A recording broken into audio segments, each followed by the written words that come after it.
ang toxic waste ay hindi lamang maaring makasama sa ating kapaligiran, kundi maging pati na rin sa mga tao, sa ating mga kalusugan, sa hayop at maging sa halaman. Kaya naman isang kampanya laban dito ang isinusulong ngayon. At upang pag-usapan po yan, makakasama po natin si Sir Tony Dizon, isang toxics campaigner. Magandang umaga po sa inyo, Sir Tony, or anti-toxics campaigner dapat. Oo, kasi ayaw natin ng toxic. Good morning, sir. Alright, good morning, Sir Tony. Good morning. Okay, sir, kahit pala sa paaralan ay hindi pa rin ligtas yung mga bata pagdating sa mga toxic chemicals. So, eto minsan nandun mismo sa mga nabibiling eraser, lapis, ballpen, maging sa mga lunchbox at maging sa mga pencil case. Tama po yan, ba? tama yan.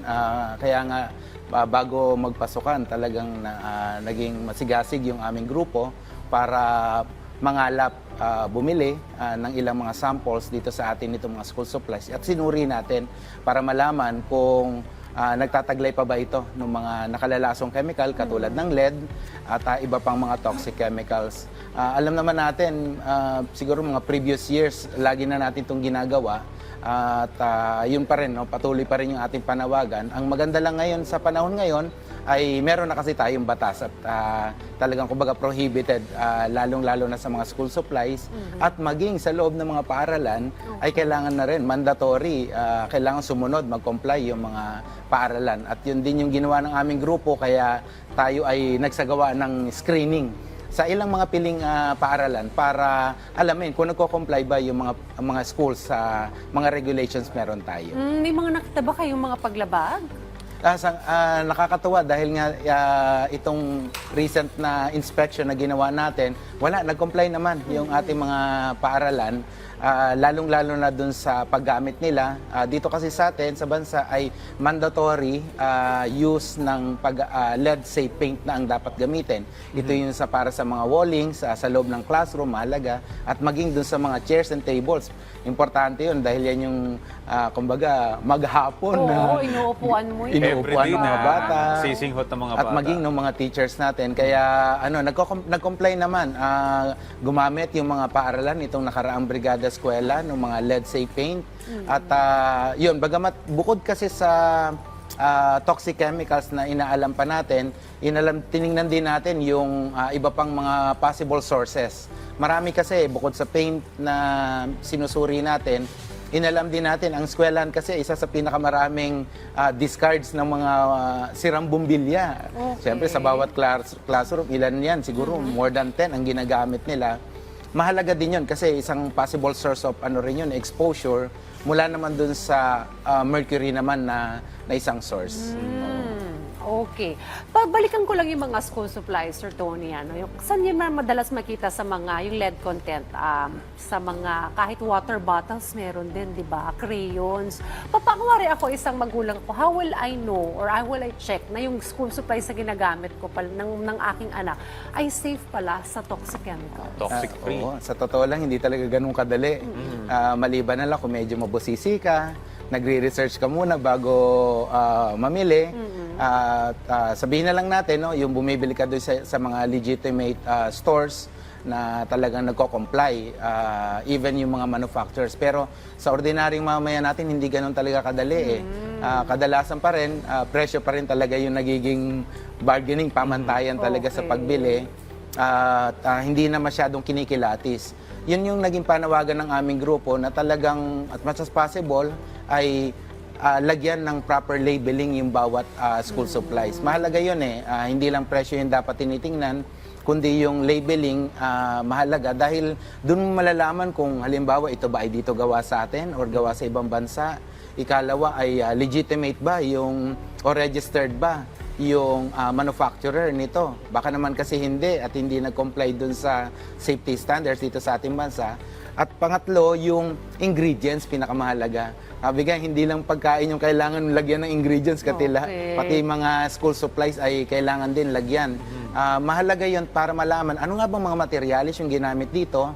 At kung meron man ito, kung talagang ito man ay non-toxic, kasi makakita tayo ng label na non-toxic, therefore, much more proud ka na i-disclose mo ano yung mga ingredients na ginamit mo para malaman natin na ito ay safe para sa ating mga anak. Okay. Well, Sir Tony, mapanganib tong tinatawag na lead content, lalo na sa mga school supplies. Nung araw naman naalala ko, ginangata ko pa yung mga lapis ko. Ginagawa mo snack. Oo, ginagawa. Alam mo yun? Hindi pag bored ka, Oh, di di ba po, ba? habang pag tinatamad ka manood sa Kinakagat-kagat guro, mo. kinakagat-kagat mong ganyan. Oo. So, for sure, may mga pintura yun, may mga light yun. Wala, okay naman ako. So, may marami bang report o may datos ba na itong mga may lead content na mga school supplies, maraming nagkakasakit na bata o estudyante? Maganda yung tanong na yan eh. In fact, yan din yung madalas na tinatanong sa atin. Hindi ganun kasi, kumbaga, madali mo siyang i-correlate na yun yung possible source. Pero yung symptoms kasi ng exposure sa lead ay halos similar lang din dun sa ordinary symptoms na nararanasan natin, ubo, sipon, etc. etc. Ngayon, kinakailanganin mo talaga magpa-lab. O kumbaga, lalong-lalo na kung yung behavioral changes, ang effect kasi ng lead exposure ay neurotoxin ito, pangunahing inaatake nito yung utak, behavioral changes. Kung notice natin na yung bata ay medyo parang balisa, hindi na masyadong active sa school, medyo aggressive na yung kanyang behavior, nakikipag-away, sabihin na lang natin gano'n, baka may need nga talaga na para for medical attention. Ipa-check up talaga yung bata. At kung may malaki yung possibility na siya ay merong lead exposure, therefore, kailangan talaga i-subject siya for blood lead para mas ma-determine kung gaano ba karami, gaano kataas na yung concentration ng lead sa kanyang katawan. Kasi kailangan maagapan ito dahil nga ang tendency nito nagpo-prolong ang ganitong exposure. Kumbaga, cumulative pa siya. Lalong-lalo na kung continuous yung exposure niya, imagine na lang natin ang school supplies. Mas mahaba pang oras na dala-dala yan, ginagamit yan ng ating mga anak. Mas mataas pa talaga yung chances na mas ma-expose pa sila. Okay. Sa usapan naman ng waste management, Sir Tony, ano ba yung mga dapat naman gawin ng ating pong mga nandun sa school in terms of waste management? Salamat at binanggit niyo yan kasi dito pumapasok yung aming programa, yung Toxic Free and Waste Free School Program na kung saan inihahain namin sa mga paaralan para tulungan sila, i-guide sila sa mga existing regulations meron tayo dito in terms of toxics, chemicals, and of course, waste management. Mahalaga kasi yung waste management lalong-lalo na sa mga paaralan. Bakit?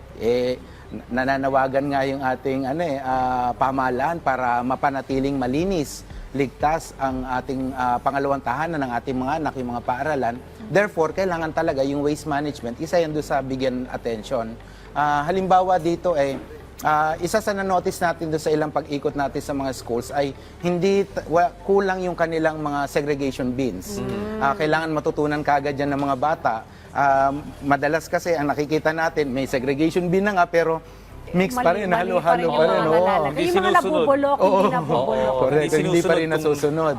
Pangalawa dun bukod sa segregation bin, isa rin sa pinopromote natin dito ay yung material recovery facilities. MRF. Ang hirap kasi sa mga paaralan, minsan sobrang dami ng basura nila, discards, bumbilya, mga pinagamitang mga kagamitan, lalo-lalo na nitong Brigada Eskwela.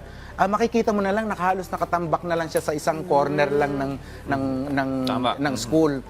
Mahalaga yung material recovery facility dahil dito, mas masisegregate kagad, lalong-lalo na ng mga school personnel, kung ano yung dapat, kumbaga, i-reuse nila ng mga kagamitan or i-repair ng mga kagamitan, o di kaya kung talagang totally panapon na siya.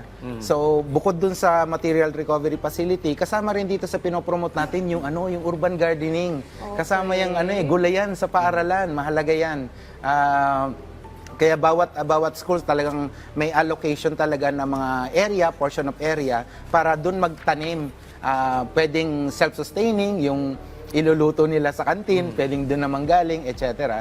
At saka yung composting. So maraming, kumbaga ang waste management hindi lang isaayos mo yung yung mga basura, mga panapon, but rather isaayos mo talaga, masinop mo talaga yung management sa loob ng paaralan. Okay, para ma-educate yung ating mga, lalo na yung mga parents, at magabayan nila yung kanilang mga anak, meron po ba kayong mga programa para sa mga kahalintulad nito, mga anti-toxic waste, pag-aayos sa mga basura? Meron po ba kayong mga proyekto at programa para dyan? Yes, isa sa aming priority itong mga schools. So kaya meron kami tinatawag na Toxic Free and Waste Free School Program. Bahagi yan ng aming campaign para talagang matulungan yung ating mga paaralan mga eskwelahan, and at the same time, teachers at saka mga students na maging aware. Dito kasi sa atin, meron tayong batas dito, yung tinatawag na environmental education. Yan yung medyo kulang eh. Kailangan talaga ano siya. Kaya nga, nire-recommend namin, pinopropose natin sa ating government, regulatory agencies na i-infuse natin within the new curriculum itong Okay. environmental education. Napakahalaga talaga. Alam natin, sobrang dami ng subject, pero it's about time, high time na talaga na maging at an early age ay maging aware na kagad yung mga bata sa ating environment. Something to look forward, na masama yan sa curriculum. Correct. Kasi we'll never know na kung kailan na sirang-sira na yung Yes. kalikasan natin, saka natin i-infuse ito. Kasi importante, habang bata nga naman ay alam na nila ito. Tama yun. In fact, di ba, nagpa-practice sa mga bata pag mga earthquake drill, disaster, etc. Bahagi siya eh. Bahagi siya nitong environmental education. Meanwhile, we thank you, of course, sa inyong advocacy at sa mga continuous nyo rin na efforts para mas malawak pa ang inyong kampanyang ito, lalong-lalo na sa mga schools at sa ating mga students. Thank you very much, Maraming Sir salamat po. Tony Maraming Dizon. salamat. Thank you.